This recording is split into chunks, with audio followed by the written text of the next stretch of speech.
Welcome to another episode of the Victory Podcast, driven by Audi. I'm your host, Keely, Eure, joined by my co-host and former USC quarterback, Cody Kessler. Hello, stranger. It's been a while. Long overdue podcast. Glad to have you back on the show, Cody. Yeah, we were just saying before we started, too, like, it feels like it's been a long time, but then at the same time, I feel like we were just here a week ago. Maybe more so for me. You've obviously been traveling. Yes. So I will take blame. Last week, we were going to do an episode. That is my fault. I had a scheduling conflict. But before that, you have been traveling pretty much all over the country for a good reason, following USC women's. I'm sure a lot of you guys have been following along as well. But USC women's basketball, historic season. So fun. So much fun to watch. You did an unbelievable job covering the team as well and keeping everybody up to date with Juju Watkins and Coach Gottlieb and all of that. And it was just so much fun to watch that journey, obviously making it all the way to the Elite Eight. And we talked a little bit about it yesterday, but what was that like? How much fun was that, getting to watch them, UConn playing in the Elite Eight as well? It was incredible. I mean, this team was so humble and hardworking, and I think they had that chip on their shoulder. They're picked sixth to finish in the Pac-12, let alone make it to the Elite Eight. So it was an incredible run. The players, the coaches, everyone was just so nice. And you know, I kind of was a bandwagoner, if you will, like coming in at the end, covering the team, and they just accepted me and allowed me to just be with the team and cover them. So it was just so much fun. Well, the coolest part for me too is I'm obviously a football guy, right? Yeah. But I support all USC, but I don't think, and it's been unbelievable this year for women's basketball, actually the last couple of years, but it was so much fun to watch Juju Watkins, the way she plays basketball, the excitement she brought to USC, but everyone around her as well. It wasn't just her, but I feel like I'm doing an interview right now. But I love it. That is part of the reason why, and I think that's a good reason to be gone. That's why and they put you on assignment to, hey, you're following the team, you're with them everywhere they go. So we didn't fully get to do any more podcasts. It's been 2 months now, but I think so. It's crazy. I think everyone will understand. But again, I had to give them their flowers. That was an unbelievable season and so much fun to watch. Yeah, no, for sure. So like Cody mentioned, I was told basically the priority is women's basketball, rightfully so. So that's where I was in Vegas and in Portland. We thought we were going to go to Cleveland. It was sad that we didn't, but yeah, it was a great run though, a great team. But I am back now. We are covering spring football, the last week of spring football, if that counts for anything. But we're here to talk about it, which is fun and exciting. Yeah, and I was going to say it felt like it flew by, but it does when you're not covering it. It's kind of weird. Yeah, when you're not covering it. I mean, I followed along as much as I could, but I mean, it's tough too because I get a lot of my updates from Quick Hits with Keely or Keely's updates, which you did a little bit of, but I know you had some scheduling conflict. But we're in week 5 now. The spring game is on Saturday, so I'm excited. We're going to do the Trojan Tailgate as well, so if you want to tune into that and watch Trojan Tailgate that goes into Trojans Live during the game, kind of like we did last year. But yeah, today's going to be kind of 5 main topics that we want to talk about, things you need to know going into the spring game. Yeah. Obviously, we can't cover everything, or this would be a 6-hour episode, and people would probably get tired of hearing us talk. But for sure. So we know there's other topics that were out there and storylines, but we're going to cover 5, maybe 6 that we want to talk about, and then the last part of this will be what to look for in the spring game, right? We both kind of put our list together. We have 3 topics we want to talk about going into the spring game, and then our favorite part of the show is the questions. We got a lot of them, and it's good to be back. I'm excited. It feels good podcasting again. You're in host mode. I've got a lot to say right now. You know, I've been gone for a while. You've been working a lot too, so I've been nice. waiting. You're taking over. I can just talk sit back. USC football. Yeah, but no, I'm excited. Yeah, like Cody said, we're going to talk about some main headlines from spring. That way you know what to look for spring game, and then things that you and I will be looking for in the spring game, and then questions. So it should be a short, sweet, simple episode, just the basics, and then we'll go from there. Next week, we will actually talk about what we saw, what we learned from the spring game, so stay tuned for that as well. But pretty straightforward, Cody, so I'm excited. Next week's episode will be a lot better to talk about, I guess, spring ball as a whole, because even if nitty-gritty, even if we are at practice, which we did last year, we can't fully disclose that, right? We're Team USC. We're not going to give away anything or talk about rotation and all the things that we can't talk about. But once we get to watch the game next week and see it on the field, see the rotation, see some of the younger guys, it's public knowledge. Exactly. We can there you go. it. And then we can kind of fully dive into all the storylines and what we're going, and maybe some surprising things, some rotation issues, some guys that are 1s and 2s. I know Lincoln doesn't like using that in spring, but We'll have a lot more to talk about next week because, like you said, it'll be public knowledge. But I can't wait. It's crazy that I know we're already at the spring game, and then going to the summer, and then the season's going to be here before you know it, and we're going to play LSU. I know. Big Ten transition as well. There's a lot to look forward to this upcoming season. So excited. It's going to be here. We say this every year. It's going to be here quicker than we know it. So just get prepared. But before we dive into it, I have several reminders. If you remember this part of the show, be sure to subscribe wherever you get your podcasts. And if you want to go above and beyond, you can leave a review on your podcasting app. It helps grow the show, and we greatly appreciate everyone who's done that so far. If you ever want to get your voice heard, be sure to look out for a tweet or a question box either on Twitter or Instagram. Our socials are VictoryPod USC. We did put that out there this past Monday. So we do have, I believe, in the 20s, 30s of questions, Cody. So we're going to have to go rapid fire. I love it. Make sure we don't make this a 2.5 hour episode. We'll see. We probably Fingers will. crossed. Yeah, you just jinxed us. Now we're I'm definitely sorry. will. No, I wanted to put it out there, You manifest that it won't happen. Okay, there we go. Well, Sure. every time we manifest that it won't happen, it feels like we manifest that it does happen. Okay, But so maybe... in my defense, though, I didn't do Instagram question this week because I knew we were going to get a lot. So okay. For those of you who don't like that segment of me rapid firing questions we've already answered throughout the show, there you go. That is not in there. But yeah, we'll try to keep it short and sweet. And then if we've already answered it, then we'll be quick. But you know how I am about skipping questions. We'll try. I try to get everybody's voice heard on here. Well, before we jump into it, I believe you have a reminder as well, Cody. Yeah, so real quick, those of you, I'm sure you know who he is. If you don't, a guy by the name of Max Turk. He's a late, great Trojan. He passed away back in 2020. One of my closest friends, not only here at USC, but just in life as well. And we got very close throughout our time here. We lived together with me, him, and Nelson Aguilar, and then Sua Cravens as well. Unfortunately, like I mentioned, he passed away back in 2020. But towards the end of his life, he dealt with CTE issues and concussion-related issues that affected his life. His parents, Greg and Val Turk, are amazing people. They sent me this a couple weeks ago. I still talk to them all the time. And me and Max were very close. We were like that. So difficult to talk about, but also exciting to talk about and bring his name up and keep his legacy alive. For those of you who want to go out and support Max, they do a thing called Max's March to End CTE. It is a hike that happens in Trabuco Canyon. I'll read all the details here in a second. But there's also a place that you can donate as well to the Concussion Legacy Fund or Foundation that goes towards helping people better understand or everyone understand CTE and how to help people that have that. And Val and Greg, Max's parents, have been unbelievable at that. Just amazing people, an amazing family. So if you can't make it to this hike that I'm about to mention, there are other ways to support Max and to remember his life and to support the CTE Foundation. So we will link that. Keely, I'm sure we can. We can link that either on the YouTube that we post or on Twitter as well, and I'm going to put it on my page too. But for those of you that want to make the hike in California, it's Saturday, May 4th. We're meeting at 2 p.m. It's at the parking lot on Heritage, and the address is 21379 Heritage Drive, Trabuco Canyon, California, 92679. I know I just read it pretty quickly, but we will post this as well. If you want to make it to the march, that would be unbelievable. We had a great showing last year for people coming out and supporting. It's a 2.1 mile hike, but there is an easy route, there's a medium route, and there's a hard route. So whatever you want to do, and you don't have to do the hike as well. We kind of meet up and hang out for a while before the hike happens. If you can't make the hike afterwards, his parents like to have a little bit of a party. And this isn't it doesn't want to be, and his parents told me too, it doesn't want to be a sad day, right? It wants to be a happy, remembering Max's legacy. One of the greatest Trojans to ever play offensive line here at USC, one of my closest friends, an unbelievable teammate and an unbelievable person. So afterwards, if you can't make the hike, at 4:30 p.m., we will be meeting at Ballpark Pizza. That is 28813 Los Alisos Boulevard, Mission Viejo, California, 92692, and that'll be at 4:30. So again, I know that's kind of a lot of information, but if you can make the hike, great. There's some other places too on the website that we can link outside of California. So if you're not from here, there's some other team leaders, as Greg and Val have been calling them, all over the country. I think someone in Paris as well. So there's going to be a lot of people remembering Max on May 4th. But again, if you can make the hike, it's at 2 p.m. If you can't make it, donations are welcome. If you can, it's okay, but the parents would love that. And then also the party afterwards to celebrate Max is at Ballpark Pizza at 4:30 p.m. So kind of off topic here, but I had to add that in. Again, one of my closest friends. But it's supposed to be fun. So if you can make it out there, come out. Remember Max, tell some stories. We're going to have a great time.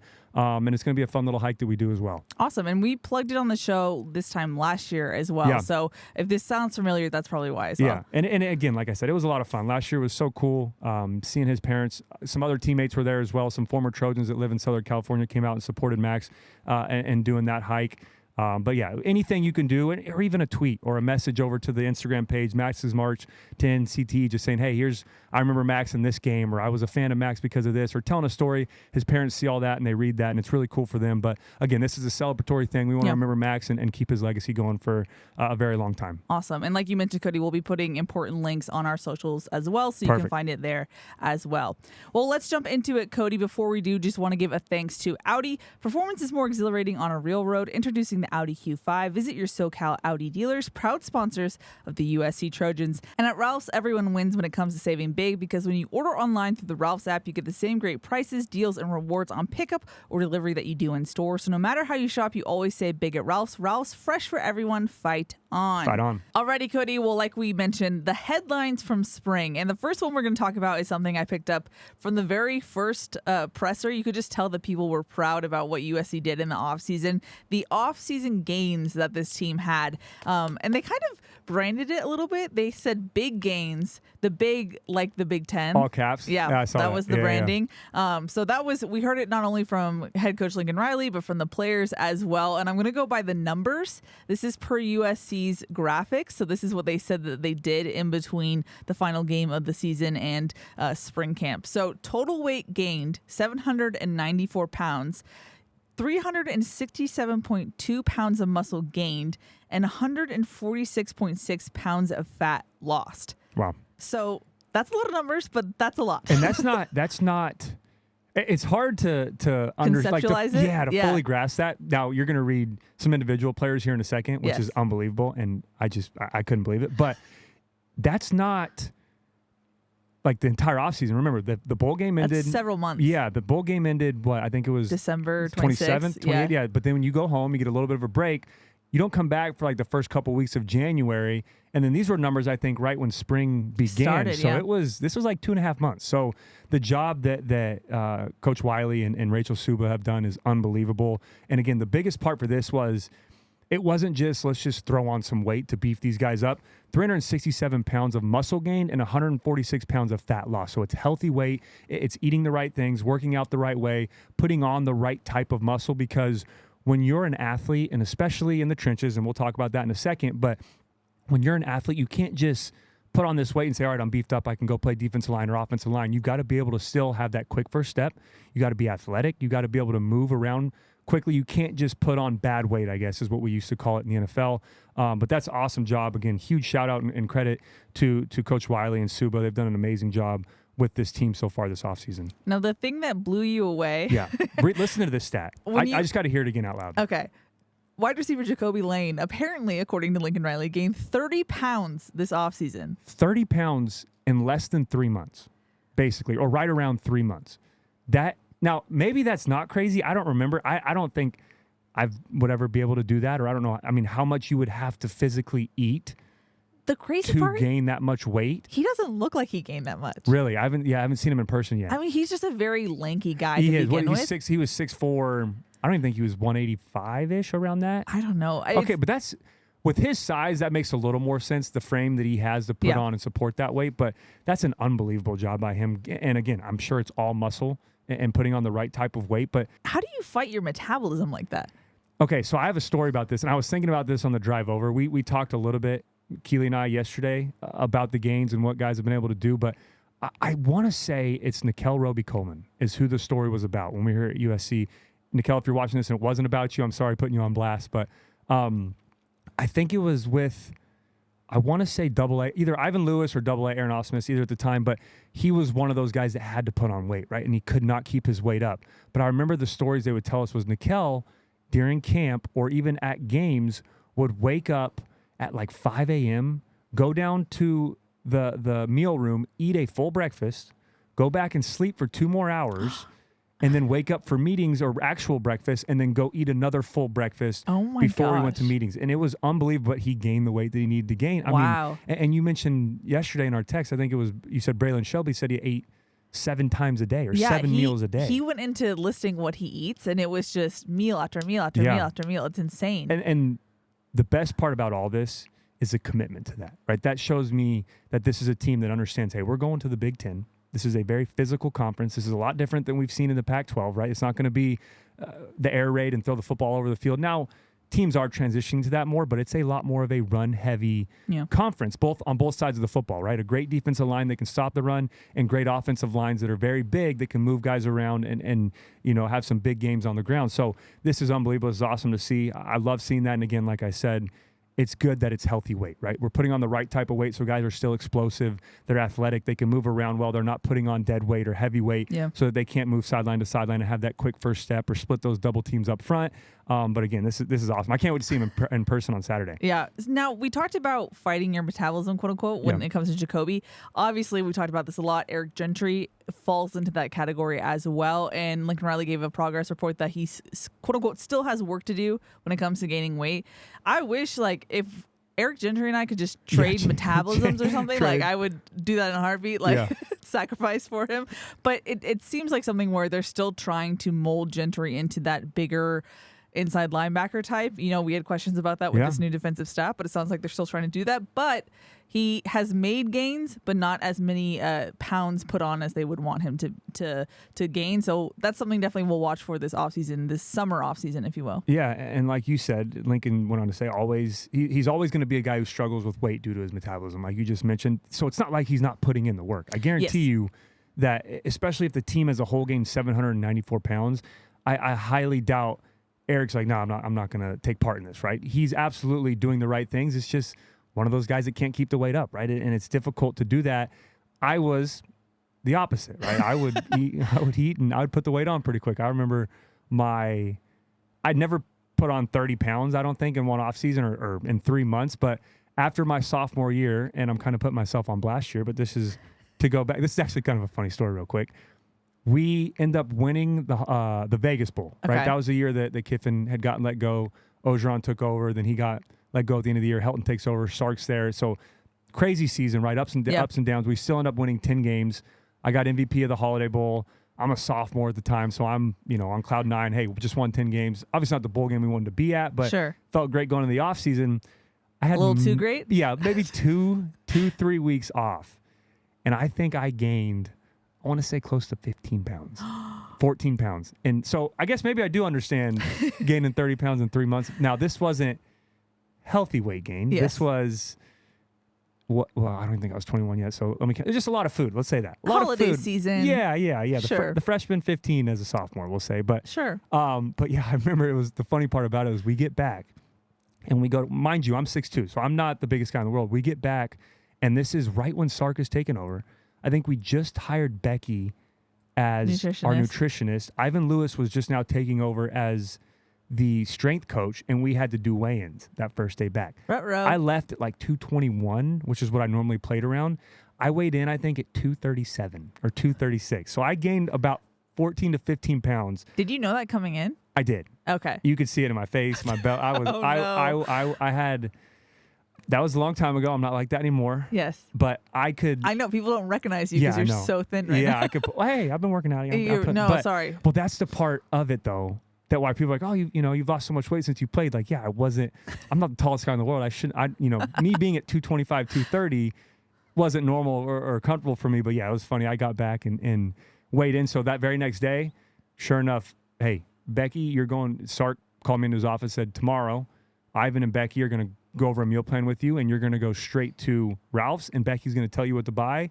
And if you don't get this weight down, you're going to be running and doing treadmill and all this throughout the next couple weeks of spring. But and I say that to say, too, that's the funny side of it. But the most important thing, too, of that is NFL, college, no matter where I went to when I got traded or when I signed with a new team, one of the first things you do is meet with the strength coach, and then you meet with the dietitian or the nutritionist, because you have to take that serious to excel. I know we kind of laughed a little bit there, but I don't want to undercut this. That's an unbelievable job that they've been able to do with Wiley and Suba to get this team ready to go and put on the right type of weight for the big gains going into this next season. Yeah, and Coach Riley made that point too, is that's one of the things you can point to, that this group of guys, this roster for this season, understand the importance of the things that they're telling them. Yeah. And you don't see results like this. Championship mindset. Yeah. That's what Riley's trying to build. Yeah, absolutely. And so one of the points he made too was that the main focus was to beef up the defensive line, especially the interior defensive line. Riley said that guys like Nate Clifton and Elijah Hughes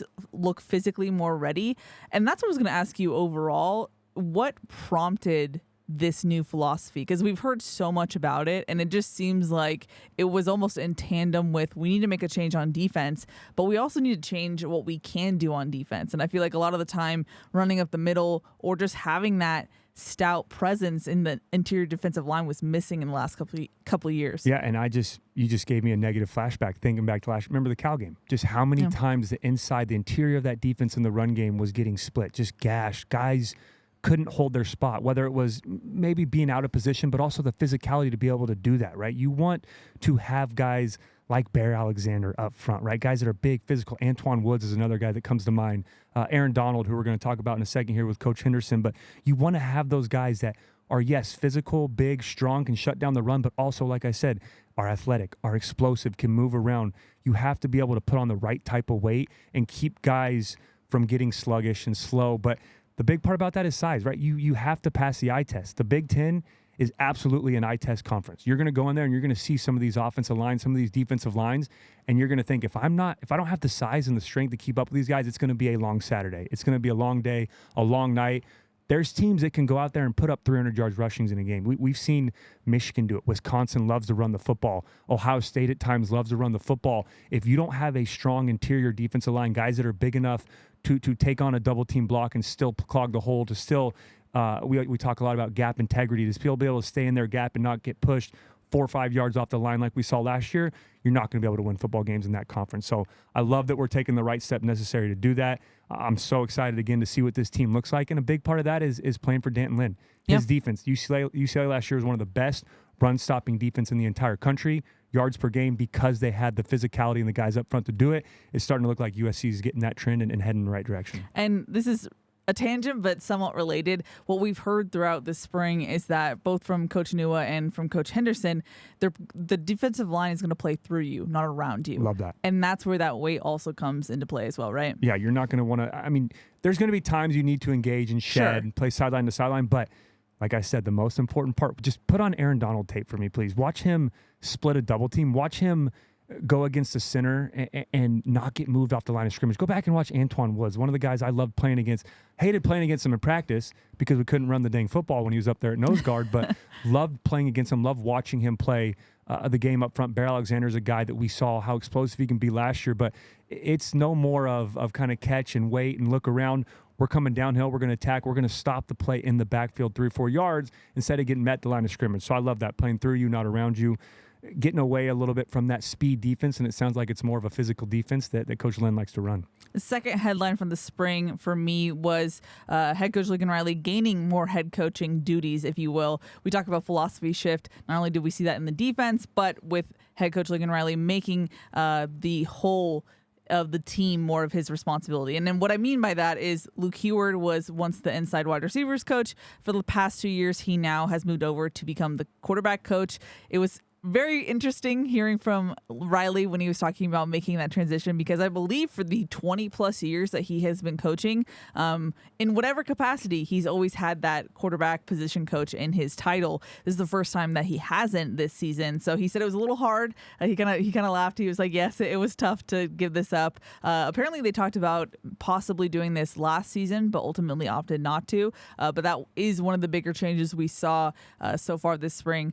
Position change, not only with a coach, but head coach Lincoln Riley becoming more of that overseer of the whole team. Yeah, and I like that. That's crazy that it's been that long since he's had that position. But I will say this, that's not going to change, right? He's still going to be, I guarantee you, he's still going to be in every single quarterback meeting. Now, he may bounce around a little bit here and there, especially now during the spring, because he needs to learn just outside of meetings as well, but how Coach Lynn's going to teach, how Henderson's going to teach, Doug Belk, all these new defensive coaches, Coach Ince, how they teach, what their philosophies are. He wants to be around that. He needs to be on the same page. We always say in football terms, so they can speak the same language, right? So he has to be a lot more involved with this new defensive staff. But at the same time, I guarantee you when we get a little bit closer to fall camp or to season, all of his meetings are going to be involved. Once he's comfortable with Coach Lynn and all them, I'm sure he already is, but understands what they're teaching and how they get things done. And he's learning a lot this spring, but he's going to be a lot more involved with the offense, right? So if we have an offensive install meeting and a defensive install meeting, 99.9% of the time, he's going to be in there installing the offense for that week or what the game plan is going to be. And then when they break up into position meetings, kind of like with Sarkisian when I was here, right? Coach Sark had the head coach title, but he also called the plays, and he was in pretty much every single quarterback meeting when we went to individual. But I love that. I love that Lincoln Riley is allowing Coach Eure to have that role. Now, obviously, he played quarterback. For those of you who don't know, played quarterback his whole life. That's his background, some of his history as a coach.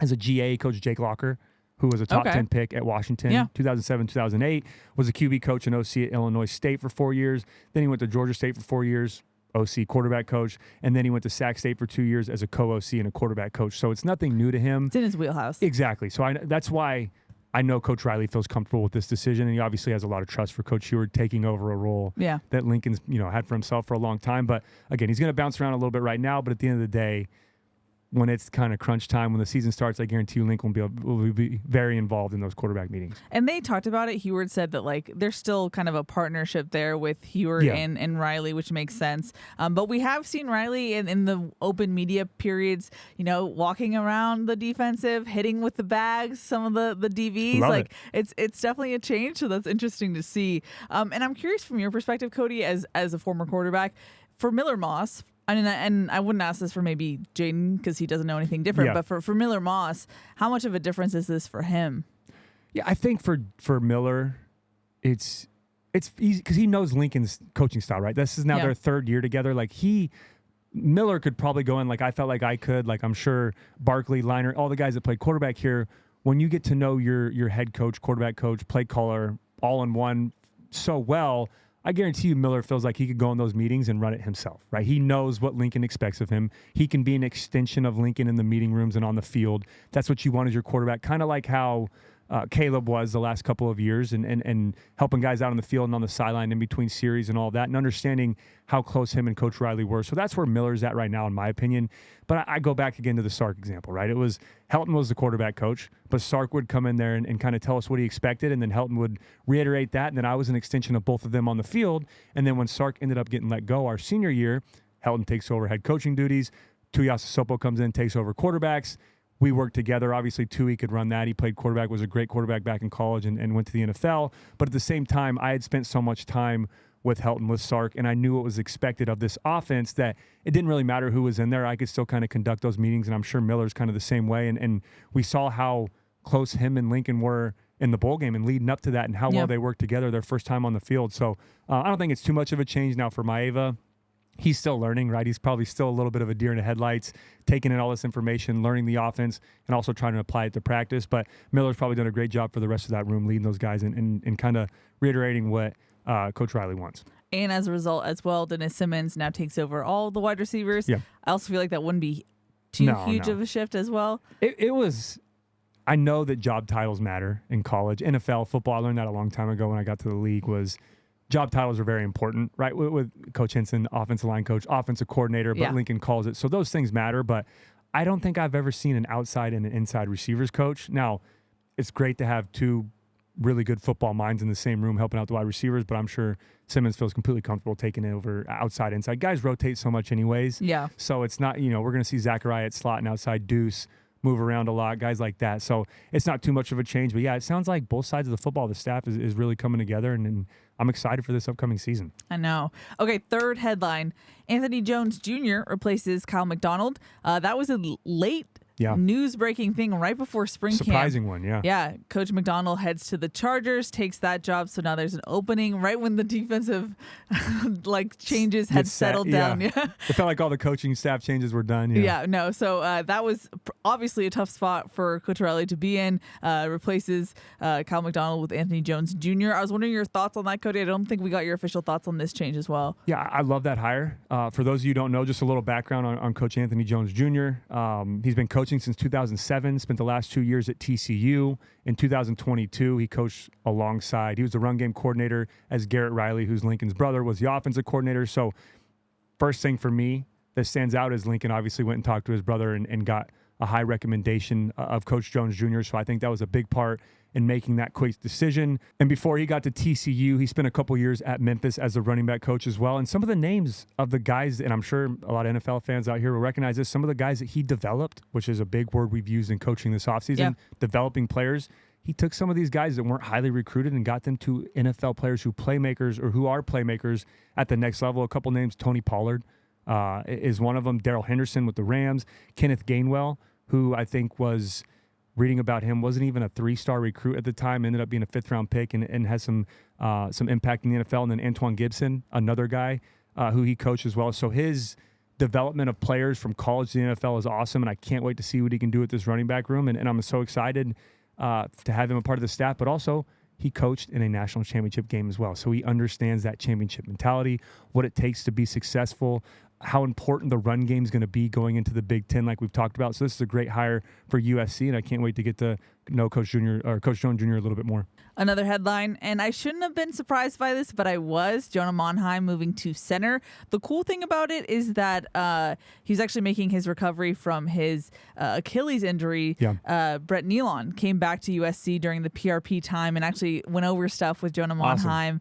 and helped coach him. So he was like, he credited Brett for helping him with that transition. But Monheim now making the switch. He's a very cerebral player, so I shouldn't be shocked by that part. But this is another change for USC's offensive line. This is the third season under Lincoln Riley where they have a new person at center. So I'm curious your thoughts on this one, Cody. Yeah, that's the part for me. I'm with you. Like I'm surprised, but I understand it, right? It's like last year with Justin Dedich moving over to center, right? Brett Nealon leaves, Justin Dedich takes over, who's a guy who spent a lot of time with Brett Nealon and who's a captain of this team, like Jonah again last year, and a leader on this offense. But the biggest surprise for me is, Dedich spent a lot of time at guard, right? Now, Jonah Monheim's moved around. He can play anywhere on the field, right? We've seen him at tackle, guard. He can play anywhere you ask him to play, he's going to play.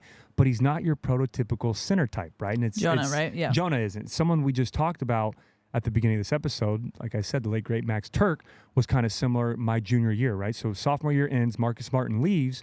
Who's your normal center type body, right? The gold standard is a Jason Kelsey type, right? 6'2", maybe 6'3", not the tallest guy in the world, 310, 15 pounds, but can handle, like I said, those Antoine Woods, those Bear Alexander. He can get lower than those guys, have a great low center of gravity, and get off the line and get his shoulder pad level low. Now you have a guy like Jonah Monheim, who's 6'5", 305 pounds, a little more difficult, right? And that's something that Turk had to learn when he took over as center, is he's not going up against the J.J. Watts, the quick, speedy guys on the outside with the spin move and can get around the corner. Now you're moving to the interior, to the very center of the offensive line. You've got to be able to block those 6'1", 340-pounders up front, right? Those guys that can get low and push you back and are very hard to move. But if anyone can do it, Jonah Monheim's the guy for the job. I think he's the best returning offensive lineman that USC has going into this year. Definitely most experienced. Most experienced. I'm excited to see what he can do. But again, it's going to be some growing pains. There's going to take some readjustment time. It's going to be a little different from him. I love that he got to work with Nealon a little bit and learn from him. But outside of quarterback, I think center, and you can argue left tackle. I know the payment says that in the NFL and salaries, but outside of quarterback, center, in my opinion, is the most important part of the field. You have to know what everyone's doing at every time. You got to make all the calls up front, and you also got to make sure you're on the same page with Miller or Jaden, whoever's back there. So like I said, I feel a lot better that it is Jonah Monheim. It's just probably going to be a couple growing pains and take time for him to get used to. Yeah, which is just, on the whole, I know that this was probably the best move for them to make, but it seems risky in the sense that the learning lesson from last season was they need chemistry. Yeah. They need to know, they need to have that experience together. And now you're making a relatively big position change for Jonah. It seems like this is going to be something definitely to watch for, because that's been the story of the offense the last 2 years. Is first season we kind of underestimated how important they were, and last season we probably overestimated their chemistry and what we thought they could do. Yeah, and we talked a lot about the offensive line last year, and I wrote this in my notes. I know defense is what we want to talk about, but it feels like that's going the right direction. For me, offensive line is probably my biggest concern, and I'm an offensive guy, so that's where I look first, especially with a new quarterback, right? Miller played one game, but outside of that, you have 2 new quarterbacks that are taking over. You, as a quarterback, as a first-year starter, I can't tell you how comfortable of a feeling it is to know you have a very good offensive line. And the word you used there was chemistry, right? Continuity, how important that is. And that's something from a year ago, rotating guys, moving guys around, different faces at different spots throughout the entire year.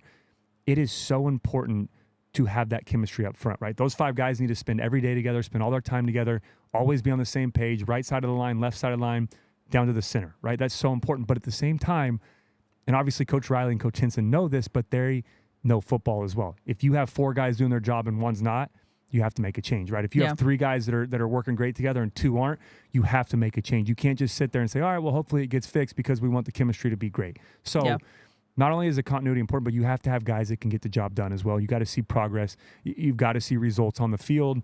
That's something for me that I want to see this spring. Spring game, we'll get to see it a little bit, but going into the offseason, into obviously the fall, I've been saying it all offseason. I know we haven't potted in a while, but if you go back and watch the other ones, interior, right? In the trenches is what is most important to me this upcoming season. Offensive line, defensive line, and we just have to get that figured out. It's still early, right? Yes. We don't know if Jonah's going to stay there for good or what it's going to be, or if this is a trial or what it is, what the final offensive line is going to look like. But the sooner we can get that figured out, the better. And hopefully we can build that chemistry like you mentioned. For sure. Definitely something that we will be looking for on Saturday. The other 4 guys around him, I'm assuming Emmanuel Pregnon, Mason Murphy, Alani Noah, and Elijah Page. Thank you. Yeah, Elijah Page got his first start in the bowl game. Holiday Bowl, yes. Played well. I remember watching that game and going back and looking up his stats afterwards. I think he had 25 to 30 dropbacks or passes, didn't give up 1 sack. Right? And Riley said it was the best performance they got from left tackle all season. He graded out very well. I think he only had 1 pressure, and Miller didn't even get hit by that, but he had a phenomenal game, so I'd expect him to be at tackle. Pregnon, like you mentioned, at guard. Ups and downs last year, but at the same time, most experienced, so it's his job to lose going in. Alani Noah, a guy we saw start the season last year, surprisingly to some people, but someone who has experience, was a freshman last year, hopefully can take that next step. And then Mason Murphy, who I think, the staff is obviously comfortable with, who's kind of one of those whatever you need from me coach type of guys, right? We see him bounce around from tackle, guard, whatever they need him to play. And then, like we said, Monheim at center. Some other guys, Gino Quinones coming back from injury. Hopefully he can get healthy and have an impact there. But those are the 5 that I would say just starting out would probably be the safest bet to say in the spring game, or at least through spring. We don't know what that rotations look like, but will that be the same in fall? Hopefully those guys can be consistent, but if someone else emerges and has a chance to compete, then make that decision before the season starts and stick with it. And, hopefully we can see some great productivity, because last year we had 33 sacks on the year, which is 105th in all of college football. We talked about some of that was Caleb holding the ball a little bit too long, but you can't let that happen, right? And you're going to have dominant pass rushers. You're going to play LSU to start the game off at a neutral site. You have to keep the quarterback clean and keep him safe to have progress on offense and to be effective. So, offensive line is going to be a huge thing to keep your eye on Saturday.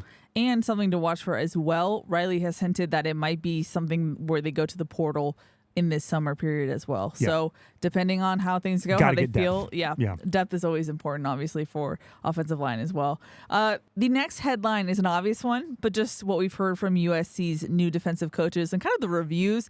Obviously, when he won the introductory press conference, Coach Eric Henderson. Everyone loved him. He won every Trojan. He won everybody's heart from day one. Seriously, everyone was ready to go suit up and play for him.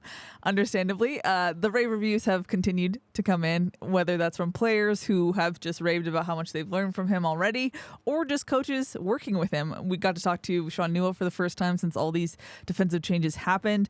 He said that Coach Henney, is what they say, is one of the most humble and accomplished coaches out there. And you could tell it was just genuine the way he was talking about him and praising him. So it just seems like so far this new staff is really gelling together well. The rave reviews for Coach Henney are continuing to come in, but overall it seems like this new overhaul of staff is going well. Yeah, and I want to start there too. I think first of all, love that we kept Coach Nua. Love that he's still on the staff. Probably one of my favorite coaches on the staff. But I want to start with that. What he said, one of the most humble and accomplished coaches he's ever been around. This is Nua describing Coach Henney.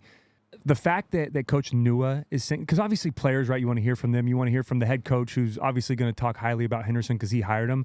But someone that works day in and day out with Coach Nua, it's like Heward and Simmons from last year, right? When you're working hand in hand on a position group, for Coach Nua to say that just confirms everything that we've already heard about Coach Henderson, right? And going back to that press conference, that was unbelievable. I know. The dog mentality and how open he was about the struggles he's had in life, his adversity, talking about who raised him, what he had to go through, the people he lost in his life, just being transparent, right? And that wasn't even with his players. That was to a bunch of media members who he's never met. Yeah. Never talked to in his life. So for Nua to say that, to hear the press conference, I say all that to say this is the perfect man for a defensive line job. This is the type of coach in the Ed Ogeron area of a coach you'll run through a brick wall for, right? That you as a player, and I get the chills just talking about it, you want to do good because you don't want to let that man down. That is when you know you have the right guy for the job. And it sounds like we've got a lot of those guys on staff for this USC, both sides of the football. But I just love the way that the players, the coaches have talked about. Coach Henderson brought in Aaron Donald to a practice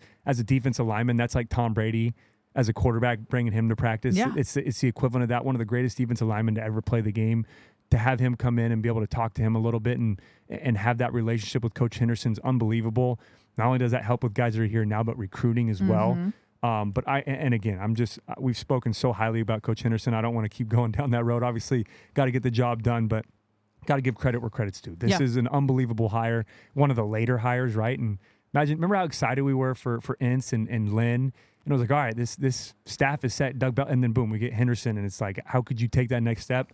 That's how you get it done, right? And defensive line, the trenches, like I talked about, is so important. But again, this is just someone who not only teaches you how to be a great football player, but teaches you how to be a great man and a great leader off the field as well. And I never played D-line. I want to go play for Coach. I literally would love to spend a day just playing for Coach Henderson. And even sitting in a meeting room and just the way he talks to his players. But I love that that's holding true through spring, and Coach Nua and the players are giving him his praise as well. 100%. And on the whole, something that I picked up as well is that obviously there's a lot of change that comes with overhauling the defensive staff. Absolutely. But one of the positives of that is that everything has kind of been looked at again with a critical eye. Why do we do these things? How do we do these things? Like the meaning behind everything. And it kind of is like shuffling up things a little bit, because if you remember, Riley came over with several of the staff from Oklahoma and brought them here. And so it was kind of a continuation of what they've done. And so bringing in this new staff, overhauling the defense, you kind of relook at the things you do. And I think at any degree, no matter what success you're having, to have someone kind of take a second look at what you're doing and analyze it and maybe improve in that sense, improve what you're doing, I think is always helpful. So that's something that I've heard that people are saying, like, this was a good change to have, in the sense that we're now almost self-scouting in a way. Yeah, and it kind of goes back to why, in my opinion, yes, Lincoln relieved, I guess, the quarterback job duty, but he's going to go, be a part of the defense, follow them around a little bit more and learn the why and how. And I love that you said that. That's, when you learn from a new staff, him and Grinch had been together for a while now, so he and some of the other coaches from Oklahoma already knew what they were going to do. So he said, okay, I'm going to spend all my time with offense. You hire a new defensive coordinator, you get a lot of new position coaches. That's why he's spending more time over there with them and being, I guess, wearing more hats now as a head coach. But that's also why I say I feel like he's going to be back in that quarterback room pretty quickly, because of the way that the players are talking about Lynn and Henderson and already learning their why and how they're going to teach things and get better, and how they're going to take that next step as a defense. As a head coach, that's got to make you feel like I made the right decision. This is the path we want to go down. And we heard last year, rightfully so, a lot of the question marks about, hey, do we care about defense? Is Coach Riley going to do the right things? Jen Cohen, are they going to take care of what has been a concern here the last couple of years? Check, check, and check, right? We did all of that, hired a perfect staff, I think, and I'm biased, one of the best defensive staffs in the entire country, if not the best defensive staff in the entire country. But you're also getting the right players, going back to the size and the strength of these guys, getting the pieces that the coaches need to be successful. Again, it's still going to be some growing pains. There's still going to be some learning the defense, and going back to what Lynn said about, hey, I'm fine if we go 1 mile per hour. I'd rather go too slow than too fast. But it sounds like this defense throughout spring is off to a great start. Again, don't overreact in the spring game. If the offense puts up 60 or the defense doesn't look great, still growing pains. They haven't installed everything, and you're not going to see everything. But as a USC fan, as a Trojan fan who's been frustrated with defense the last couple of years, in my opinion, it's okay to start getting excited about it. Now, you mentioned recruiting as well. Just want to have the disclaimer that we normally have. Obviously, we know there's been a lot of recruiting news. Amazing recruiting news. We have to be boring, and we cannot discuss any recruit or anything until they have officially signed. With USC. Not committed, signed. Signed, yes. So that makes us boring, but we are affiliated with the university, and we do not want to commit a violation. Yes. So that is our disclaimer. But I will say this, to that point, we see it. We're excited. Yes. I'm as excited as the rest of you, but I nothing gets me more excited than when you see Lincoln Riley tweet out a fight on symbol because you know something big's coming. I'm on alert when that happens. Oh, I know. You're just waiting. You're like, I'm refreshing my phone every second, but that's also a credit to Coach Henderson, right? He's done a great job of recruiting. That goes, and the staff as a whole, but as recruiting and what Henderson's been able to do, he said, hey, I'm going to learn how to do this. Off to a great start. So we see it. Again, we can't talk about it. And the same thing with transfer portal, all that stuff. Yeah. Until they actually sign, not commit, but sign. Yes. So that's why we have to wait. But either way, yeah, it's been awesome to watch and starting to make some impact on the recruiting trail. I love it. Okay, final headline from me for this episode. We highlighted the newcomers from the coaching staff. I want to highlight the newcomers from USC's defense as far as the players. This is what happens in spring camp. You kind of start to pick out through different interviews and what coaches and players are saying who has been kind of standing out in practice. And so the first one I want to highlight is the safety transfer, Kamari Ramsey. Most recently, Lincoln Riley described him as the most steadiest, most consistent on the football team regardless of position, which is an incredible compliment, but also kind of makes sense considering that he transferred from UCLA. He's had a year under Danton Lynn's scheme, so it makes sense that he would be one of the most consistent guys, but it's not a guarantee. So props to Ramsey for being one of the standouts of spring so far. Yeah, and that's the perfect point, and I'm going to kind of piggyback off that.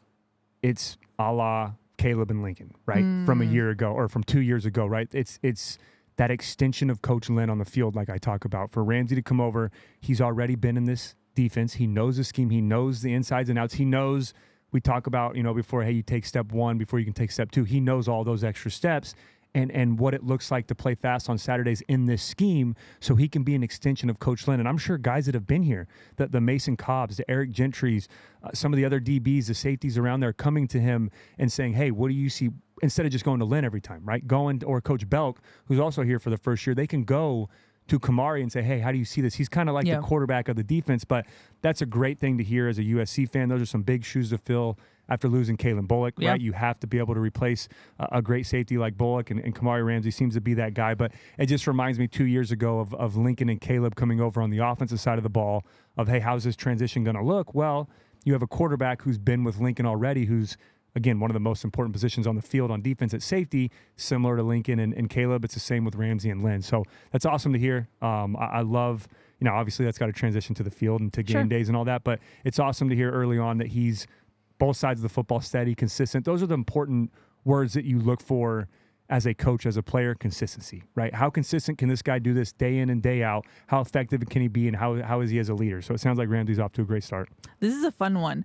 This one I picked up through interviews. True freshman corner Marcellus Williams has been impressing early. Yeah. Riley described him as unusually consistent for a freshman. He's made explosive plays, apparently made several picks over the course of spring camp, and has picked up the system quickly. Now, this shouldn't be too much of a surprise given who his older brother was, Max Williams. So what's up? I didn't know that, by the way. Oh, really? Until you said it, and then I went and looked at his photo. Almost twins. Almost, yeah. I mean, obviously it makes sense, but yeah, that was so funny that I went. The genes are strong. And I saw your notes, and you said, yeah, obviously, or like Lincoln said, learned from his brother, all of that. I'm like, wait, is that Max Williams' brother? Looked it up, and I'm like, that's no Max doubt. Williams' brother. Yeah, there's no doubt about that one. But yeah, again, the consistent word, right? Yeah. And it's surprising for a true freshman at a corner spot, but he was, I think, depending on what site you looked at, a top 5 corner in the country from a year ago in the recruiting class. It's great to hear a freshman having that impact already. The cornerback position is wide open. I know people are sitting there like, oh, here we go again. But that's a spot that there has been a lack of consistency, right? There's been a lack of guys solidifying their spot. Mekhi Blackman, I think, is the most stable guy we've had over the last couple of years. Last year we had Jacoby Covington, Christian Roland Wallace, guys that we thought were going to be maybe 1A, 1B. I'm blanking his name. Sorry. Damani Jackson. Yeah. Guys that aren't here anymore, but guys that we were like, okay, this should be finally set at the cornerback spot. Still haven't seen that, right? So that's awesome to hear. Still a long way to go, but going up against Lincoln Riley's offense is only going to make you better as a DB. So hopefully you can keep that up and solidify him spot as one of the rotation guys at corner. And that's something for the front seven to be effective. For all that 700 plus pounds that we put on, for all the Bear Alexanders and Nate Clifton, all the guys up front, Elijah Hughes that want to make an impact in the backfield, you have to be able to cover on the back end, right? Or else you can't get that done. So again, I think corner is going to be one of the most important positions this offseason. We've got to solidify 2 guys that can play man-to-man from the start to finish. 100%. And I'll always maintain that coming in as a true freshman, as an early enrollee, always puts you ahead just because. 100%. 100%. But if you're an early enrollee as a true freshman and you're impressing, good signs. Sky's the limit. Good signs. You that, like you just said, and I came in as a early enrollee because Max Wittick was coming in early, so I didn't want to, get it.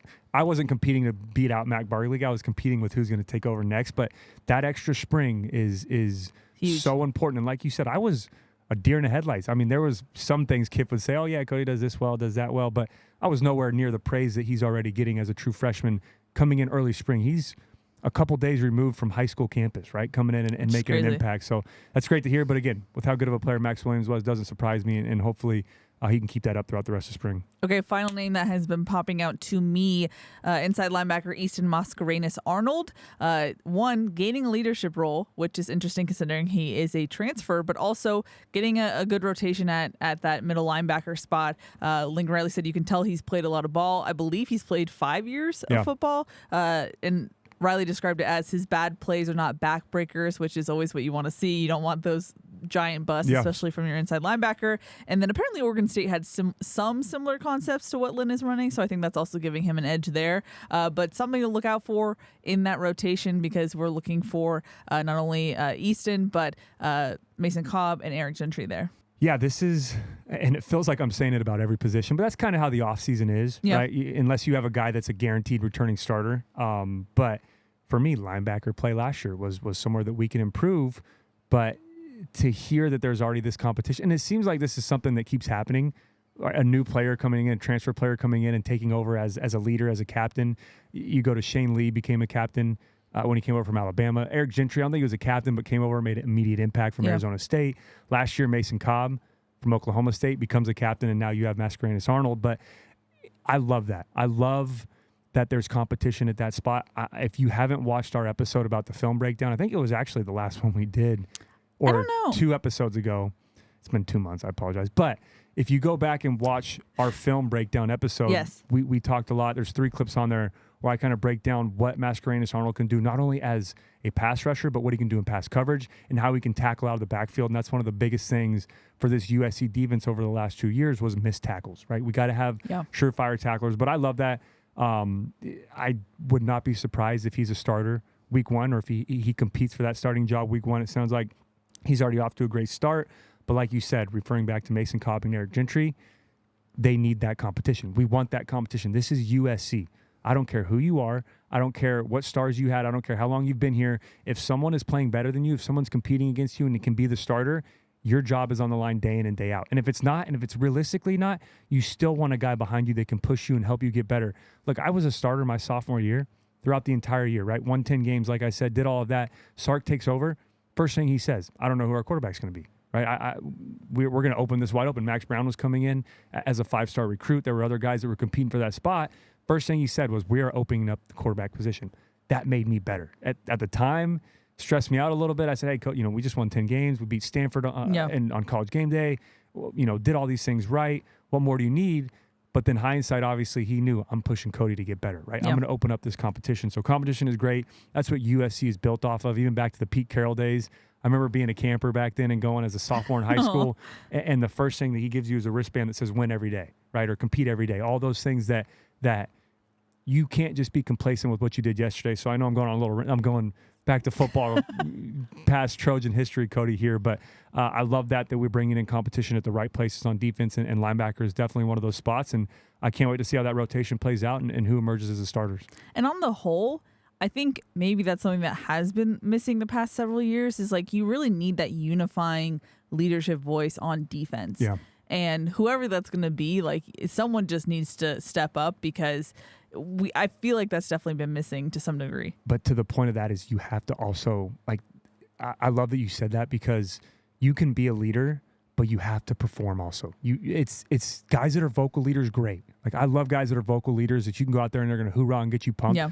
But if those guys start missing tackles, if they start struggling a little bit, if you start seeing like we did at linebacker rotation with Cobb and Rajon Davis and Gentry, Tackett Curtis, guys that weren't really solidifying their spot at linebacker. You can't. It's tough to lead. Yeah. It's No, tough 100%. to lead in that position.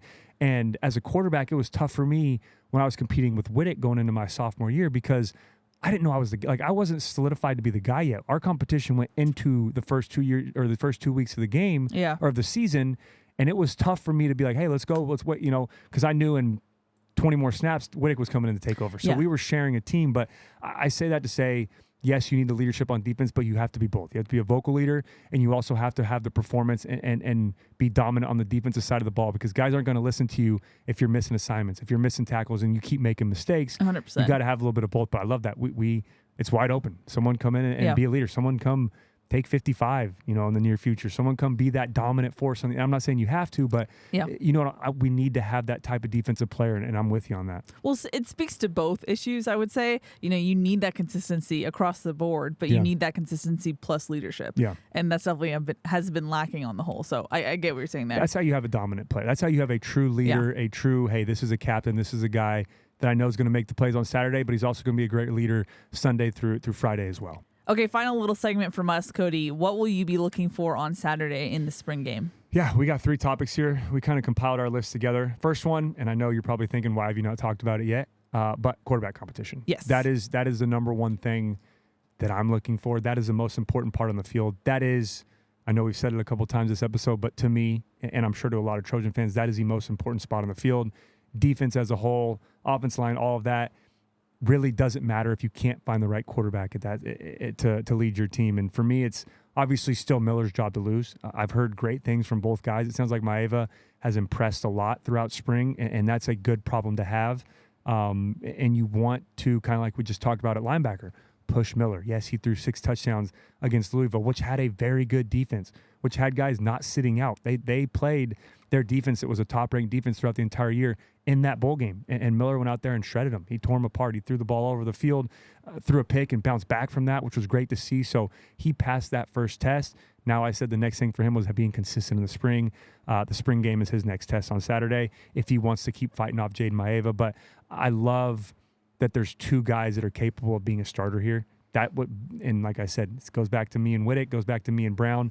You got to continue to compete every single day. Now, and Lincoln knows this, but at some point, I'd say sooner rather than later, you want to solidify who that starter is going to be so they can really assert that leadership role, take over, not have to continue to looking over their shoulder like I had to do a little bit with Whittick those first couple of games. But nonetheless, Saturday is going to be a huge stage for both those guys to really put their best foot forward and be a leader going into those player-ran practices into the summer. I'm going to be really curious how comfortable Jaden looks just because he's behind the curve, obviously, compared to Miller. So what does that look like? I've heard good things about both, as you've said, so I'm curious, but it definitely seems like Miller has taken over a leadership role, and rightfully so. He's been waiting in the wings to do so. So curious about that. But on the whole, and I feel like this is really underrated, the offense is also going to look really new to everyone as well. Like, not in scheme, but, you're seeing new guys on the offensive line, new center, new starting quarterback.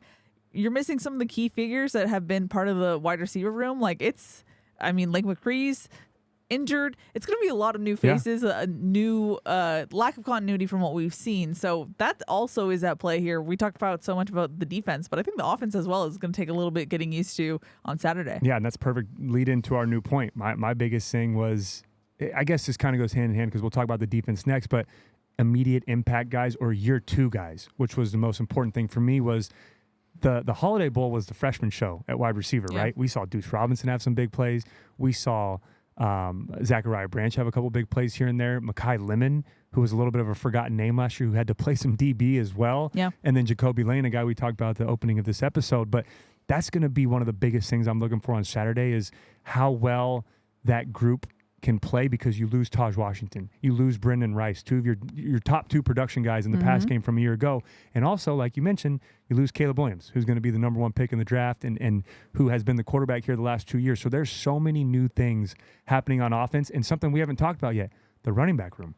That too. That you have. Excellent point as well. That's why I'm glad you brought it up of a new look offense is Woody Marks, who we talked about coming from Mississippi State, who I'm pumped to see in person. I get a little bit of Marshawn Lloyd vibes from him, just how productive he can be right away. But then you have the 2 freshmen from a year ago who I think are going to compete and who have looked great in some of the clips I've seen from practice that our social media team posted, so it's nothing. I'm not putting any information out there. But Quentin Joyner and Amari and Peterson, they just look physically different as well. They look confident running the football. And then you had Woody Marks in there. It's almost like a three-headed monster back there, and you're waiting to see who's going to be that starter, not only at running back, but also at receiver. And then you mentioned Lake McCree out right now. Joey Olson is an incoming freshman. I don't know how much of an impact he's had, but also Carson, is it Tabarachi. I apologize if I'm butchering that. It's okay. But just so many new faces that you don't know what to expect. This is the first time on offense we really don't know what to expect this offense to look like. It's definitely something where you're going to be checking. If you don't live and breathe this, you're going to be checking the roster and being like, okay, that's that guy at that position. Yeah, well, and if it sounds like right now we're not getting too in depth in that, and hey, talk like until we see it on Saturday, we can't really say much more, right? Than what we've heard, a clip here and there that we've seen. Until we see on Saturday, that's why this next episode I'm excited to do is going to answer a lot of these questions, and we can publicly speak about it because it's going to be on film and we can on TV point to actual things that you, the viewer, can see as well. Hey, we saw the first wide receiver rotation. And again, take it with a grain of salt, but this is what it looked like. This is the quarterback that started out. This was this group with that group. Mm-hmm. We saw a big-time play from Deuce. There's a lot of new number changes, by the way, as well, that have thrown me off. I hate that every year. It's so hard. I don't mind it because I saw Mekhi Lemons wearing 6 now, too, so shout out to him. But yes, that's going to be so much fun to watch, too, is like what productivity they have on Saturday. Because let me say it this way. You can't just judge the spring game. I think the 15 practices or 14 practices are more important than the spring game by far. Yeah, 100%. Far and away. I think that because in the spring game, you're not going to put a bunch of stuff on tape. You're not going to show everything you have. You're not going to look like you're going to look on Saturdays in the fall. But at the same time, you're going to see consistency from spring. The coaches have talked about this guy making plays. You should see that on Saturday. Talking about Maeva's looking great, Miller looking great. We should see that on Saturday, right? You talk about Mascarenas Arnold being a leader, flying around. You should see glimpses of that on Saturday. So I say don't put too much overreaction into the spring game. But again, I can't wait to talk about it afterwards and really dive into what we see in the Coliseum. 100%. Now I'm kind of combining our last point here, but talking about newcomers or year 2 guys on the defense. Yeah. Braylon Shelby's a guy who definitely stood out to me. He just seems much more comfortable. It's that year 2, when you're a freshman, you're wide-eyed, you're trying to figure out college, you're trying to figure out how to be a student athlete. There's just a lot going on, and he just seemed more comfortable, not only like on the field, but in his body as well. He talked about the physical changes that he had this offseason He's eating as well. 7 meals a day. I mean, and he was already a physical specimen to look at. I know. Lincoln's first thing I remember was we would all love to wake up and look like Braylon Shelby. Right, yes. But that's someone to me who I definitely will be looking for on Saturday as well. Yeah, that's a great point. And I know we put year 2 guys, but I guess it's the newcomers, transfer players, but also year 2, yes, but also guys who haven't made an impact yet, or guys that are going to be new faces on the defensive side of the ball. For me, the ones we've already talked about, right? Mascarenas Arnold, Kamari Ramsey, another guy, Marcellus Williams. Is those are guys that I'm excited about that we've already mentioned.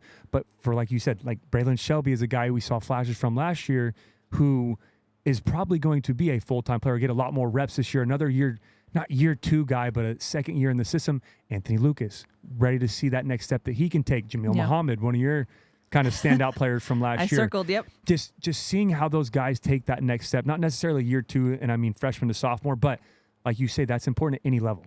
When you go from that first year in the NFL as well, the biggest jump you're supposed to make is your sophomore year, right? Your rookie year, sure, you're going to grow out the growing pains. How do you make that next step, especially as a defensive player, especially someone who's been in the system for a year, in that next year, whether it's your sophomore year or you're going into your senior year, but it's your second year with the program? That's what we're really looking for. So keep a close eye on some of those guys that I mentioned on Saturday. And again, I can't wait to see what units with who. And I know Lincoln hates using 1s and 2s and all that in the spring because it's not set yet, but it's just going to be so interesting on both sides of the football to see what that rotation looks like as opposed to it was the last 2 years, right? And we've lost so 100%. Many faces.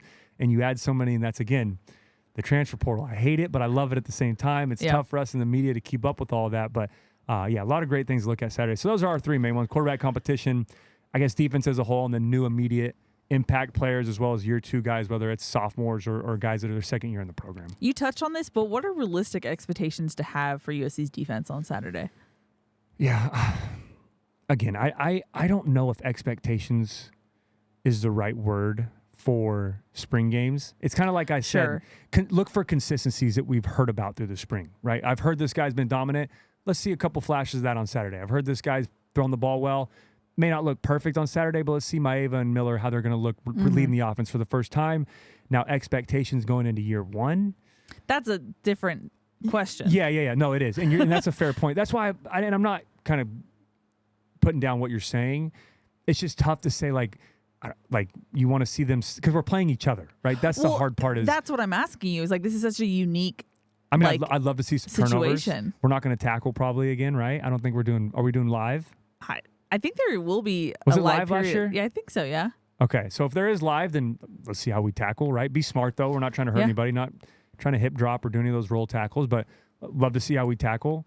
I'm not going to put expectations in a score-wise because spring game, the scoring is different and all that. But yeah, like I'd love to see guys flying around tackling. I'd like to see some turnovers. I'm a quarterback though. I hate to say interception, but let's see. Sure. We were very dominant in that Lincoln's first year at takeaways. Last year we kind of fell off a little bit. So let's see some takeaways on Saturday. And then overall, let's just see great communication, right? It's not going to be a well-oiled machine yet. It's Lynn's first season as defensive coordinator. We've only had 14 practices to install this defense and to learn it, but let's see great communication. Guys are going to make mistakes, but I'd like to see them at full speed. So I guess those three would be the expectations, but overall, just I guess consistencies from what we've heard from the spring would be what I'm really looking for. It's so fascinating because this game is like, don't take too much from it. But again, we're going to have a whole episode talking about what we learned from it. It's a weird needle to thread, if you will. I guess the more important part is I guess spring is more important for individual players rather than it is how's the team look. Sure. Like how does the defense look as a whole? I don't even know who's going to be the starters yet,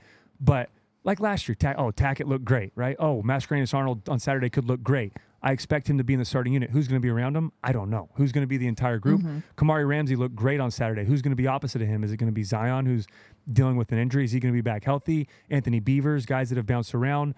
Jalen Smith, is he going to be back at nickel? You don't know how the group's going to look as a unit, but you can look more specifically at individual players. Now, quarterback is a little different, right? Doesn't matter who's out there. You've got to be able to go out there, run the offense the right way, get guys in the right play, be accurate with the football. But outside of that, it's really tough to say as a unit how they're going to look. I'm just more so looking at specific players. And that's why I say, like, hey, Braylon Shelby's looked way better this spring. Let's see some of that on Saturday, right? Let's see some quick get-offs. Let's see that size, that speed, that quickness that he has. Bear Alexander, I'm excited to see him pick up where he left off. But overall, again, I know I'm talking a lot, but don't read too much into it as a unit. That's why I'm saying if it's 60-0 and the offense puts up 60 points, the defense doesn't get one stop, yeah, it's going to be frustrating, but focus more on individual players rather than, our defense gave up 60. Okay, that would be a little bit concerning.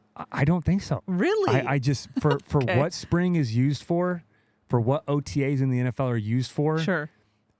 What we're going to run on Saturday, we're never going to run in a game throughout the season because we're not going to play ourselves, right? We're not gonna, that's fair. As an offense, it was so easy every day because you knew what the defense was installing. You knew what defense they're going to run defense, you're guessing what plays we're running, right? Yes. Offense, I'm like, I've seen this 3-4 front every single time, or I've seen this under front, Sam pressure, one high. I'm going to check to this. I'm going to pick you apart all day long, right? It's easier for the offense. That's why I say don't read too much into it. Gotcha. Just notice, hey, let's see how Marcellus plays in man-to-man coverage on Saturday, right? Let's like those type of things are what I'm looking for more so than what the score is or what the unit looks like as a whole because it's probably going to change going into the fall. Yeah. Okay. I hope that I don't know if I butchered that explaining that was good. If that makes a little bit of sense. It was a handy little guide. Okay, cool. Yes. Because and like I said, you never know what the units are going to look like and you're never going to see these same schemes come fall because we're not going to play each other again. They're also like kind of mixing and matching. Like I remember last year when I would watch practice, like I would see something at spring game where I'm like, we haven't seen this combination before. So like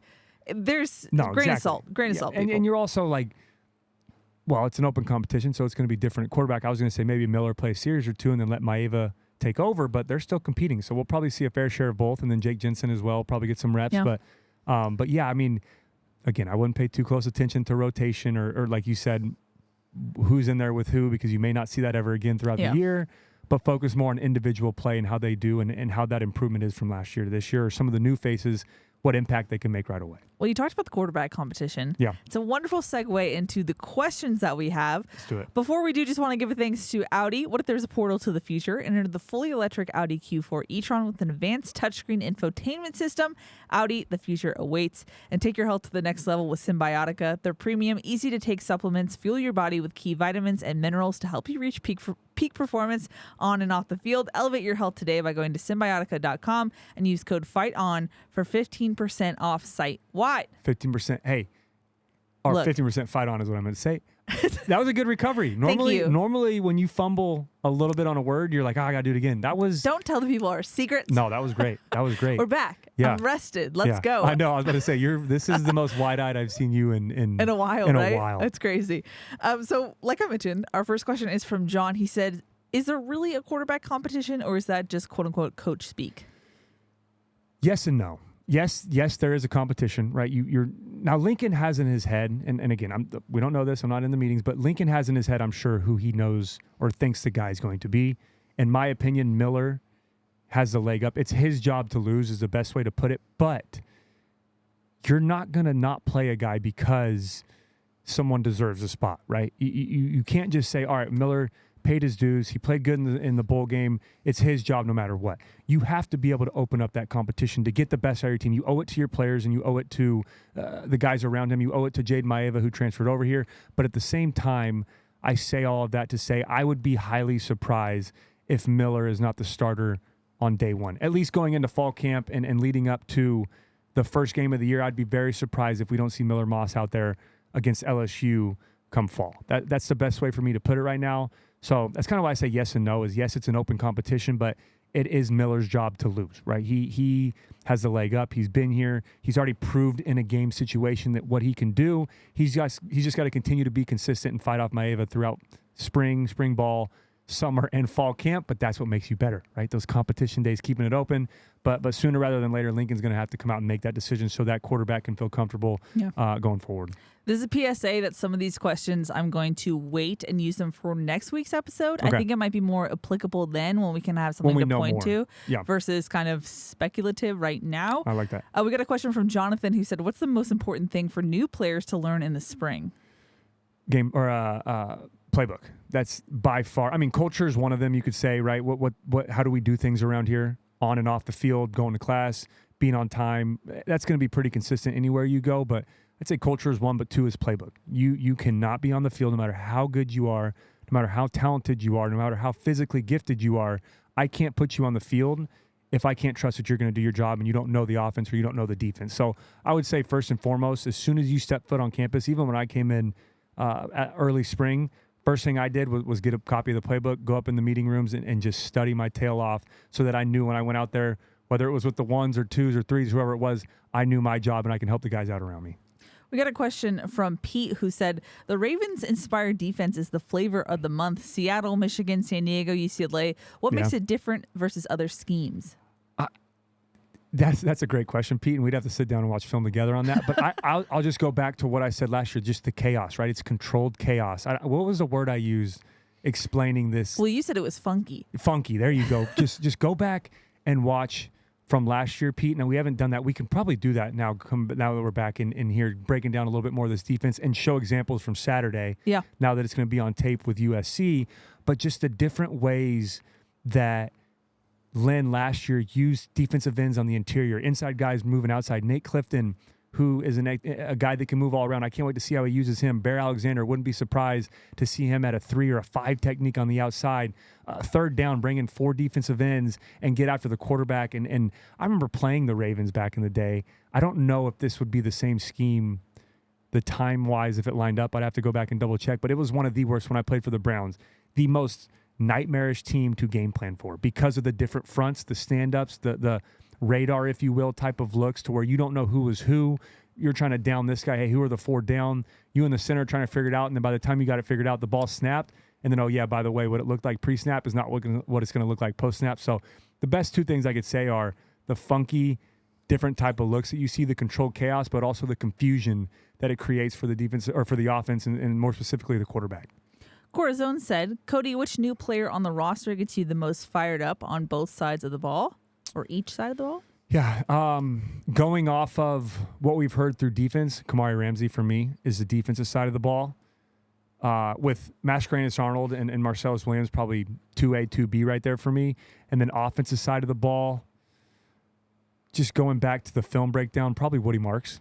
I think he's going to be a lot of fun to watch. He's an experienced player, a veteran player who's already had a lot of production, both in the run game and then as a pass catcher out of the backfield at Mississippi State. So I can't wait to see what he does on the offensive side of the ball. I'd be surprised if, well, I don't know if he'll be the starter because obviously Quentin and Amarion are doing a great job as well, but we're going to see a lot of him, especially on third down this season. So they're two guys that I can't wait to watch on Saturday. He also wanted to know which returning young player that isn't talked about as much are you excited to see step up? His choice is Elijah Hughes. Yeah, I like that. I think Elijah Hughes is definitely a player to keep an eye on. Another guy for me, I'm going to go offense here. I'm going to go with, it's really any of the three you can pick with Mekhi Lemon, Deuce Robinson, and Jacoby Lane. Yeah. I'm leaning more so towards Jacoby and Mekhi because we saw a good amount of Deuce last year. He worked his way kind of into a more prominent role than the other guys, but I think Mekhi is going to surprise a lot of people. He was so good out of high school. There's a reason he was that 4 or 5 star, kind of flirting with that, so highly recruited. I can't wait to see the next steps he's going to take. He had 2 huge catches in the bowl game. Jacoby Lane had a couple touchdowns, and we saw how he can be as a possession wide receiver and as a deep threat using his size. So I would go with Jacoby and Mekhi, probably are the 2 guys that I'm really excited about going into their year 2. I'm just going to shoehorn this in because we haven't said it yet, but Nate Clifton has gotten a lot of praise. Yeah. It said that he's a guy who's played a lot of ball, has transitioned well into the defense. So just something to look out for there. Yeah, go watch his Vanderbilt games. He is a dominant pass rusher, and he's also great in the run game as well. Similarly, Renee wanted to know, Cody, what part of the team are you most excited to see at the spring game? Yeah, defense, that's the best. That's probably the easiest answer for everyone. Let's see what the defense looks like come Saturday. Again, don't read too much into it. But I'm also going to be paying a close attention to the offensive line, someone that we talked about, or a group that we talked about early in this episode. How's that rotation going to look? Is it going to be the 5 guys that we thought are going to be out there? Has someone else made a name for themselves in the spring that's going to kind of break into that starting lineup? What that's going to look like, and also how Jonah Monheim's going to look at center. So that's probably, for me as an offensive guy, the biggest thing I'll be paying most attention to outside of quarterback is that offensive line unit. Ted said, how soon after the completion of spring camp do PRPs start? Do they run consecutively from start to beginning of fall camp? It's been a while since I've done them. I'm pretty sure they start immediately, right? Pretty much. I believe it depends on the head coach, but I think you can get like a week or 2 off. Yeah. I believe in May. And then you're basically up until camp. Yeah. And maybe with a week off right before the start of camp. That was probably we've talked about it before, but for those of you who haven't heard this show, that was probably my favorite part of the offseason is the PRPs, right? You're running them. It's only players out there. And then the media comes out too that I try to kick out. But the coaches are gone. This allows you to really assert yourself into those leadership roles. And you have really up until spring to do that. And then you also have all of summer to do that as well. But it's such an important team building, team chemistry time of the year the coaches are gone. This is just the players running the practice. How's it going to look? How's our culture going to look when there's no one? The teachers are gone, if you will. How are the students, how are the players going to be able to run this practice? So, yeah, it's pretty much throughout the entire spring, but it's really the job of the quarterback to plan all those and get everybody out there and get the time set and work with everybody's schedule. Jake said, how many wins would be a success for year 1 in the Big Ten, and how many wins are realistic? I feel like we've answered this already on an off-season episode going back, but I'm success for me, I would love to see. I'm optimistic. I'm biased. 12-0. Yeah, 12-0 would be great. But I think success for me would be 8 to 10. I think that's realistic as well. But again, we'll have a better answer as we know who the starters are going to be, what they look like on Saturday, what they'll look like in the scrimmages and in fall camp and all of that. So that'll be a better answer. But for me right now, without seeing a whole lot, I think 8 to 10 wins would be realistic and also would be a success. But you got to realize this is a tough schedule, right? We start with LSU, and then we go to one of the best conferences in all of college football. It's going to be, and it's a new look. It's something that we're not used to playing in, not only as USC, but with Lincoln Riley, obviously, and Oklahoma was in the Big 12. So this is a new look for everybody, the staff, the players as a unit. So I don't know. My expectations are high. They're always going to be high, especially when Lincoln Riley's your head coach. I think the sky's the limit and the defensive staff we put together. But, yeah, as of right now, it may change. I'm going to go 8 to 10 would be a success and also, I think, realistic. In the same vein, Kevin said, which game is the most interesting to y'all next season? I'm going to go with Penn State. Yeah. Because, well, excited thing about it. I know, it's awesome. I mean, you could pick any of them, but I'm going Penn State because I got a little personal tie to that one. My wife, the Kessler Bowl? Yeah, for those of you who don't know, my wife, Paige, graduated from Penn State with a business degree. So we are a Trojan and Nittany Lion household. So that's going to be a fun one for me. Outside of that, the Family Guy side of me, I mean, I probably even LSU is going to be a lot of fun for me outside 100%. Of conference. Yeah. Because it's the first game, neutral site. It's one of those all eyes on us type of games as well. So you can pick any of them pretty much. Seriously, this is a hard what would you season. Say? Probably LSU or Penn State. Yeah. But like, you could say anything No, because you this really is so could. new. And it's going to be the best part about all this. I know we're getting off topic here and you've got a meeting coming up, but the best part about it is all the new rivalries that are going to be created. I can't wait to see all these games that year in and year out, playing Ohio State, playing Michigan, playing all these teams, even Purdue, playing Iowa. All these new teams we've never played before. Well, think about your building previews. That tradition. You're gonna have to get more info. So I'm excited. All right, next question. We're getting ahead. That was a great question. Too excited. Yeah, that was a great question. Kevin, Steve wanted to know, smiles from AZ, will the defense rank in the top 40 this season? That is a great question. I mean, for us to be successful, like I just said, we have to. We need to have at least top 40. I even say top 30 defense. Very rarely do you see a team, and offense as well, but very rarely do you see a team be competitive in their conference and also competitive around the country, and they're not a top even 30, top 20 defense, right? I think Washington last year obviously had I think the number one or top 5 offense. I think their defense was around mid-30s, but you've got to be pretty close to that top 30 range. So is that going to happen in year one under Coach Lynn? I'd love to say yes. Again, I'll know a little bit more as the rest of the offseason goes on, but yeah, I'm going to say realistically we can do it. I think we can have a top 40 defense. I think with the staff that's put around them, the gains and the progress that we've made, the transfer guys that we've added, I think it's very realistic to have a top 40, maybe even top 30 defense. Tyler said, who do you both have as captain this year? And don't say it's too early, Cody. Yeah, I'll go with that. I'll say captain on offense is going to be Jonah Monheim and Miller Moss. And then defense, I'm going to go with, from what we've heard, it sounds like Kamari Ramsey's going to have a good shot at that. Yeah. I'm going to go Kamari Ramsey and Bear Alexander. I think are going to be a defense. Interesting. Maybe one of the linebackers thrown in there with Mascarenas Arnold, Mason Cobb, who was a captain last year, or Eric Gentry. But yeah, if you had to make me pick right now, although it is a little too early because I don't know a whole lot, but yeah, I'd go offense. I'm going to go Miller and Jonah Monheim, and then defense, I'm going to go Kamari Ramsey and Bear Alexander. Okay, I'm going to say basically what you said, but Jonah, Miller, Kamari, and Easton. Okay, yeah, like it. That's going to be my... And asterisk, don't forget, I think Jamil Muhammad's a sleepy candidate, or as a sleeper pick right there. They can maybe step into that leadership captain role too. I just love the fire he plays with on the field as well. That's a good point. Okay. Frankie said, well, I'll be seeing you guys at the spring game. Much love on the podcast. It's great. Thank you, Frankie. A lot of people said welcome back as well. So thank you, everyone. You guys. Yeah. We love talking to you guys. And the chat said, how can we watch the game other than being there? So this is a lot of questions with one answer, kind of. Yeah, so we will be there. Yes. We're doing the Trojan. You'll be running around. I think you'll pop in and out of the Trojan tailgate and the Trojans live. Yes. You'll be full time on the show. I'll be on the popping stage. in and out. You'll be probably wearing 20 hats that day. But but yeah, we'll both be there. If you see us, come down to the Trojan tailgate area, get a picture. We do pictures right there by the by the tunnel. Yeah, by the tunnel, that end zone. Absolutely. And then second question, what was it? It's on the Pac-12 network. What? Yes, this is. Wait, what? Yeah. Yes. It's the final hurrah. It's because technically it doesn't transition over to the Big Ten until August 1st. Something way too late. I'm just gonna keep. Okay, there we go. That's the answer. That's I'm keeping how my you mouth can shut. watch it. Or we will be live streaming on YouTube, not the game itself, but their commentary. Sean Cody, I believe Sua and Jordan Moore. Yeah, it's gonna be like the Manning cast type thing, like from last year, where we're live reacting to the game. It'll be easier to access that. For those of you who don't have the Pac-12 network, I'm sorry, this is the last time. But yes, so it'll be on the Pac-12 network. There you go. And on YouTube. If you and YouTube. There you go. And if you want to see us, you can say hi.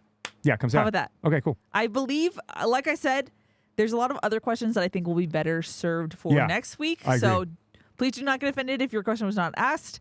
You'll hear it next week. Yeah, and some of them were tough to answer without seeing the product on the field. So that's what we mean by saving them. But I think that's it, right? I don't have my Instagram questions this week. It's good to be back. Spring games in 4 days from now. This episode hopefully come out, Thursday, Friday? Wednesday, hopefully. Or you can get tomorrow. Out tomorrow? Hopefully. Wow, Fingers crossed. That's why I wanted to pod earlier in the Keely's week. co-host and editor, all that. We got Tierney back. Is behind the... Producing, there you go. Okay, I think I'm doing my outro now. Yes, your outro. Okay, so with that being said... You hosted us in the beginning, host us at the end. Yeah, okay. With that being said, we look forward, hopefully, to see everybody out there on Saturday. If you can't make it, watch the game. Also, keep an eye out, like I mentioned at the top of the show, for Max's March. We're going to put that out in the comments and everything for Max Turk, the March to NCTE. Other than that, get ready for some more episodes this spring. We're back full-time football again. I love you guys. Fight on. I'm done. Take us home. Alrighty, that's going to wrap it up. Excited to watch some football on Saturday. Yeah. That's going to wrap it up for this episode. Thanks again for listening. So great to be back. We'll see y'all next week.